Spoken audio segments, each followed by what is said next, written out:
me again divert a little bit from this main question and take up what you're saying, increasing food production. Increase food production and then use the food security bill to give food to the poor. Genetically modified foods would increase a farmer's income by 4 to 5 times. He'd get richer, his kids would go to school, but would there be a danger? Is it for us to say you can't improve your life because we are worried about genetically modified foods, and that would increase production? Are you for or against genetically modified foods? I'm actually against it. Can you tell a farmer? Genetically modified food is the scientific way we must go. It has been proven in many countries. It's only Europeans who have opposed genetically America, I think 95% of their soya does a lot of genetically modified. No, my point is that it's been proven quite safe. Farmers will get richer by 3 to 4 to 5 times if they switch. Of course. Prices can we say stop them? But they could get richer. Yeah, I mean, okay, but they could get richer if we were to do some part of what you said, which is to remove some of these distortions as well in marketing. Okay. If we were to somehow or the other relate them directly to their end customer rather than have them operate through intermediaries and mandis. There's one key issue I'd like to move on. I think getting into genetically modified is an interesting debate because it brought in the product. But there's another major issue, I think, which a lot of people have asked, is about policy paralysis in this government. We've already hinted on it. And I think there's a focus on privatization or disinvestment. The great promises, nothing has happened. I think we got a question from Akash Vaibhav. Akash Vaibhav, you're right here. My name is Akash. I am from School of Management, IIT Bombay. And my question is like Finance Minister says, like we are waiting for the right time to divest our PSUs so that we can get the true value of our asset sales. So it means like he's waiting for the market to be bullish. So as per you, when this right time is going to come? I think this is very important. First of all, we put a budget out. 40,000 crores was last year's budget. And we don't do anything in the first 6 months. The stock markets were good. They could have done divestiture very good. They only wake up when March is about to approach. That's not the right way to do it. You should start doing it in the beginning of the year, when the markets were good. And even if the markets are down a bit, and if you get a little less, say 10% less than you otherwise would have, this divestiture. So the idea you're saying is not just making money, it's efficiency also. The other thing, Pranay, I believe, is the government should publish a balance sheet. We publish a profit and loss account in terms of the budget. We should publish a balance sheet, mark to market.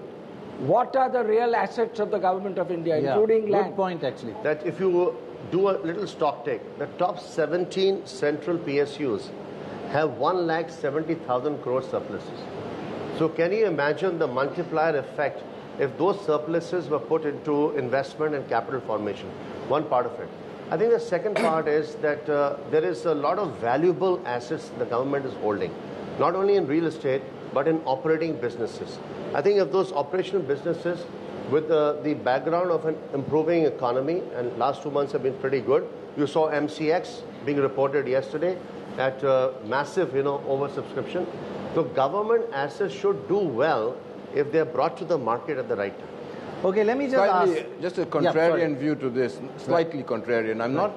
I see the balance sheets of these top 17 companies and so on, and I can understand they have on the balance sheet massive surpluses. But the balance sheet doesn't show the contingent liabilities, and it also doesn't show what are the other, what are the payables that come through or come across because of the subsidies and because of all the other obligations imposed on these companies through the finance minister. Right. Don't get seduced by this very large cash surplus or whatever it's supposed to be on the balance sheet. I don't believe it exists. No, but even if it exists, and we have been reading the last few weeks, the government wants some of these public sector units to give higher dividends. They are a shareholder, fine, they are the major shareholder. But they shouldn't interfere in the management. The management is not good, you change the management, but don't interfere. The reason I would like privatization of non-strategic, what is strategic can be discussed, but don't do today Indian Oil and ONGC, etc. Don't do municipal corporation giving water, which has been done in the UK. But all other companies, 200 of them, But that is politically, unfortunately, which I said in the beginning, you are populist, politically not possible. So 5, 10, 20, 30%, not 5, 30%. You still control everything, and this is called disinvestment. And it's not only for raising money. In addition to the market being right, which you said, it has to be done transparently. There's a lot of criticism with the Juhu Hotel under the BJP government, when Arun Shuri, a very honest man, was the disinvestment minister, but there was an absence of open transparency. You have to be transparent in any economy like this. And the benefit is not only that money which will come and then be invested in social sector, infrastructure, what have, the management improves. Other things being equal, we see when you disinvest, the shareholders come in, the market reacts, prices go down, prices go up. So there are many reasons, and I don't know any reason except politically stupid reason for not disinvesting enough if you do it the right way. Okay, let's get a feeling of the students here. That is true. How many here feel that a large part of the public sector should be made private and the money used for something else? That's about 50%. Yeah. How many feel that the public 70%. sector should be 70%. carried on? That's about 5%. So 10-1 for privatization, you youngsters. But Prannoy, the question was disinvestment versus disinvestment, not privatization. What we have today is disinvestment where the government takes maybe sells off 10% or 15% of the stake, but keeps the majority control in its own hands.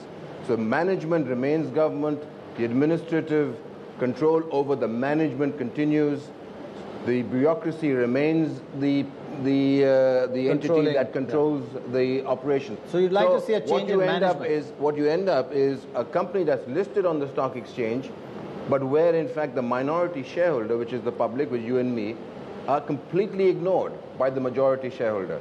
So if you want privatization, which is really where you privatize, then I think all of us should be raising our hands. If you want let me ask a question, a specific question. Air India was meant to be the flagship and the pride of India as a brand. Now nobody wants to fly Air India. How many feel here Air India should be privatized right away? Yeah, 100%.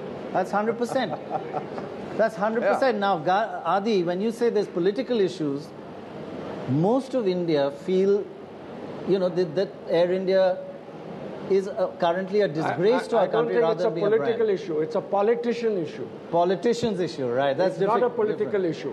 Yeah. And Prannoy, we're not sure. The government this is not owns India.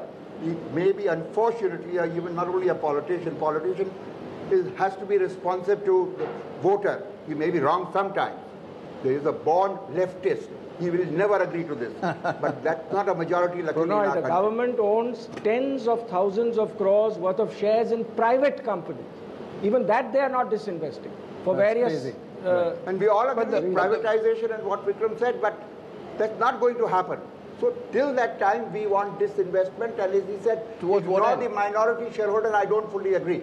They may be ignoring it, but they will become more responsive when there's a disinvestment done. And if I may say so as a private sector guy, there's enough criticism of private sector companies where the promoter has majority holding or large holding that he is ignoring the minority shareholder.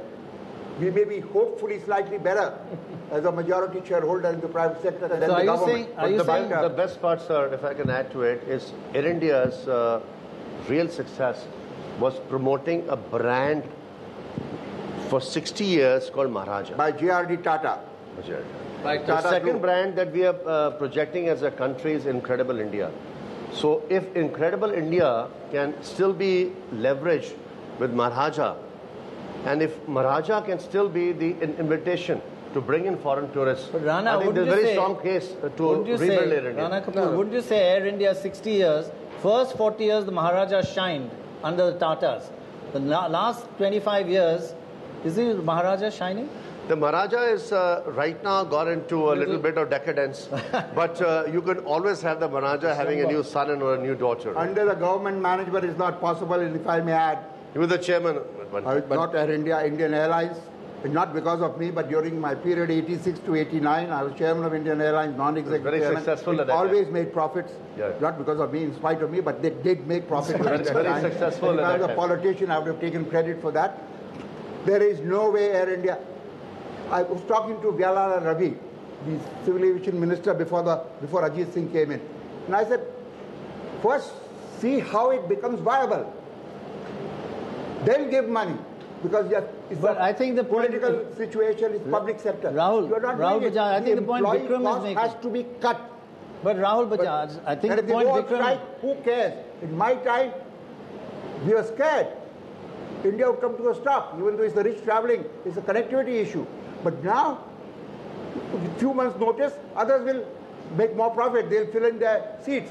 So let the people go on strike. I think the point Vikram Mehta is making is you just can't cut costs. You have to change the management.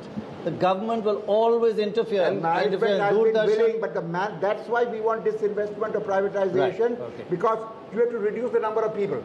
You see the employee cost as a percentage of per plane or per aircraft. We all know that. Take just 3 of the most successful public sector companies. All the oil companies, ONGC, Indian Oil, Bharat Petroleum, the most profitable. They account for 70% of the, almost 60 to 70% of the 170,000 crores that we are talking about. Now, if you take the return on equity of these companies to the private shareholder, ever since they were disinvested, and you compare that to the Sensex, you will find that these companies returned a negative. They gave a negative return to the minority shareholder, relative to what the average Sensex gave to the shareholder. Right. The reason being that these companies were forced to sell their products below the cost of buying or purchasing the product. Vikram, that is the reason. I have a question here. The balance sheet is totally eroded. I have it's a tough question, but the student's not here. I'll ask on his behalf. He says the Prime Minister of India, he's talking about policy paralysis. The Prime Minister of India is a brilliant man, global reputation, brilliant mind, considered totally honest. But he's stuck in a mire of policy paralysis, which is damaging his reputation. Should the Prime Minister step down when you can't do something? Is he damaging himself by carrying on? Rahul Bajaj? You know, the kind of question Pranay asked, everybody will want to be guarded. Will want to be? Screen, guarded. Guarded, okay. Nobody wants to say he should be sacked or he should resign, and that would not be right. As far as I am concerned, what he should have done during the last few months, and maybe he has done it, I don't know his compulsions, he should go to Sonia Gandhi and say, you know what I am, I'm here because of you. There's no question of my ever going against you or against the Congress party. But now the nation is losing, you are losing reputation, the Congress party is losing, and whatever little reputation I earned as the finance minister, I am losing that reputation. You run the politics, let me run the economics. Let me run the government. I say don't step down because I believe that today's politics and the institutional structures underpinning politics and governance need to be looked at structurally, not through the eyes or prism of an individual, but from an institutional standpoint. The problem today is that the act of commission is more dangerous for people than the act of omission. You have every single institution like the CVC, the Central Vigilance Commissioner, or the CBI, or the CAG, all hanging over your shoulders, or looking over your shoulders, and ready to pounce on you if you break with precedent. And that is not an atmosphere for change, for radical change, and we need radical change. So the first thing we need to do is we want to get back onto the growth path, we want to have that as a sustainable growth path, is to actually address the institutional paralysis, not the individual. Not just the individual, but not just the individual. Adi, which one do you agree with? I think it's not prime ministerial indecision that is causing the problem. I think the problem is with coalition politics. I think we Indians must get away from this habit to vote for smaller regional parties based on regional considerations. Look at national interest. Somebody should start a movement. If we had a 2-3 party system, I think it would work very well. With a multi-party coalition, this sort of indecision is bound to come in. And I don't think it's prime ministerial indecision. I think it's caused by multi-party coalition. To be contrarian, I am personally tired of hearing this coalition politics. Coalition politics allows you to be corrupt, not personally, but the government, the ministers. What kind of coalition politics? This is what I also included in what I said. With folded hands, let me do the right thing. The DMK, where will it go? NCP, I can tell you, will go nowhere. Let Mamta go, soon the Samajwadi Party will come in. And if it has to be a midterm, let there be a midterm on this ground. Congress will come back with bigger number of seats. Hell with coalition politics. There's a limit. And for some time to come, the Nitish Kumars, Jayalalitha or Karunanidhis or Mamtas are not going to disappear. In fact, the general view today, if you go to the parliament, is these people will continue to be more and more important. They may change between Samajwadi and Mayawati, etc. I think you have a strong point that not too many people want an election right now. But no, parliament. I don't know about too many people. No, the BJP. Parliament members don't want it because they're MPs, yeah. Okay, let's India get is back very to... driven by personality. And we never considered, at least for a long time, to have a presidential system, yet with abundant democracy. Because one man or woman should lead this country. Okay, let's get a bit back to the current situation, because there are a lot of worries here about the IT sector and the worries about outsourcing and banning on outsourcing. The question from Anup. My name is Anup Sherlikar and I'm from IIT Bombay School of Management. My question for you is, what do you think is in store for the IT sector with the upcoming budget? That's all. I think similar question from Medora Dalmeida. My name is Megdora Dialmeida. I'm from St. Andrews College. My question is, America and Europe are having a rethink on outsourcing. Shouldn't India be prepared for its repercussions? Rana? You know, in my judgment, there is a new business case that the very successful IT companies in our country should be addressing right now. So while we've done brilliantly in terms of building global IT and ITES, judgmentally, I think the model has to go through a transformation. What it means, focusing and building more IT and ITES efficiencies in Indian companies.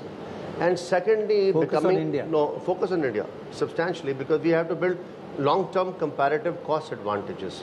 Second point related to that is we must become product companies. India has not produced really any product other than FlexCube, which was sold to Oracle some time ago. And I think the third thing in IT and ITES, to build on the strength, the bench strength we have in this industry, that we need to do is to really look at building creative entrepreneurship.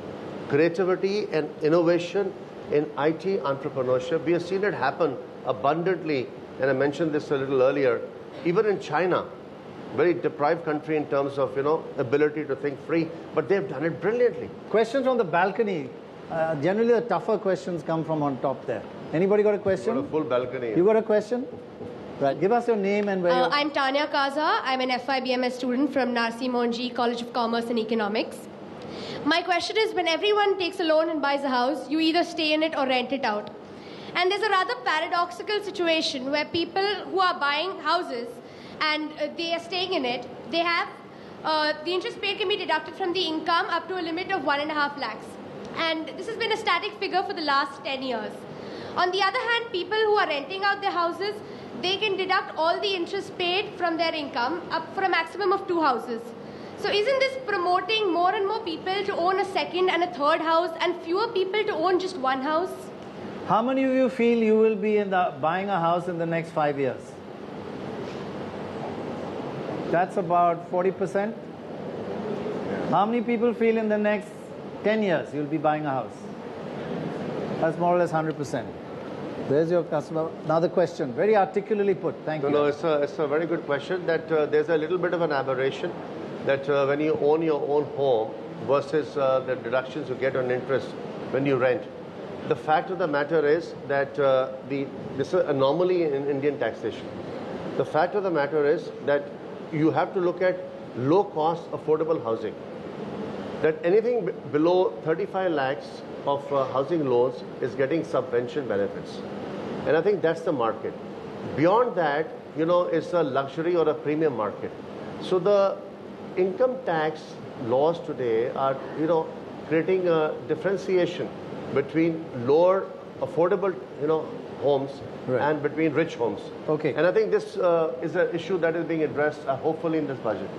Okay, we are last question we can take for this round from Kushal Talreja. Are you around here? Oh, here, right. My name is Kushal Talreja from the HR College of Commerce and Economics. My question is, can we get onto one big point for India's economy in this budget? One big point, one big idea for the economy today. So I mentioned, I think the goods and services tax is the biggest idea, and if we can facilitate its passing sometime during the next fiscal year, earlier the better, I think it will have a tremendous impact on India's growth. Well, in addition to what I said, I would focus on increasing the investments on R&D. Today, our companies, especially our public sector companies, spend less than any other company in that category or in that sector in the world on research and development as a percentage of turnover. Now that is going to have a major impact on our capability to innovate and keep abreast of technological changes. And you must admit, Vikram, one big idea. I think this new century and second decade is about a whole new mind. The whole new mind, the right-hand side, the creative mind, and the working mind need to converge. The point simply is, and it's part of the 12th plan, we need mega university campuses. We need technology-driven incubators, technology business-driven incubators. We need innovation-driven business clusters. And America made it happen, 30, 40 years ago. So I'm not talking something out of, So you're saying education, education, education. Yeah, that's I think that's a very good point. Education and innovation and entrepreneurship as part of an outcome of that, and innovation as an outcome of that. India needs new entrepreneurs. We have 3.5 crores MSMEs, micro small enterprises, and we have almost 45 crore people involved in our country. So more than a third, almost 40%. We need to stimulate that base. I think it's a good point. And that will create inclusive growth. Rahul? That will create the cascading forces at the bottom of the pyramid. Rahul, I'm too scared not to give you the last word. So, always. No, in addition to all that has been said and what I said earlier, and this I think was one point for the Indian economy, not necessarily in the budget. So I would repeat, central government, state government, we need better governance. And the people who don't govern well, either inefficient or corrupt, there has to be ways. I think we know how to do it, but there is no political will. Get rid of those guys. Get more efficient and competent guys so that you can follow the right policies. So let the Indian people and the entrepreneurs go free. Not free, going... Unleash them. Unleash them. Unleash their talent. To do what they are most capable of doing. Okay, thank you all very much. A round of applause for these 4 finance ministers. And a round of applause to all of you. Thank you very much indeed. Thank you very much. Bye. Hello and welcome. We are here in the library of St. Andrew's College in Bandra in Mumbai. And let me tell you, you can't get a better panel. Is this the right time to invest or not? We are the beginning of a new bull market in this country, perhaps. Invest every month regardless of level of market. This is India's decade in terms of economic growth, in terms of economic performance, and in terms of its markets. The country was to be taken as a stock. I would put it as an emerging blue chip stock. Now this show is about the economy, the budget, and how to make money.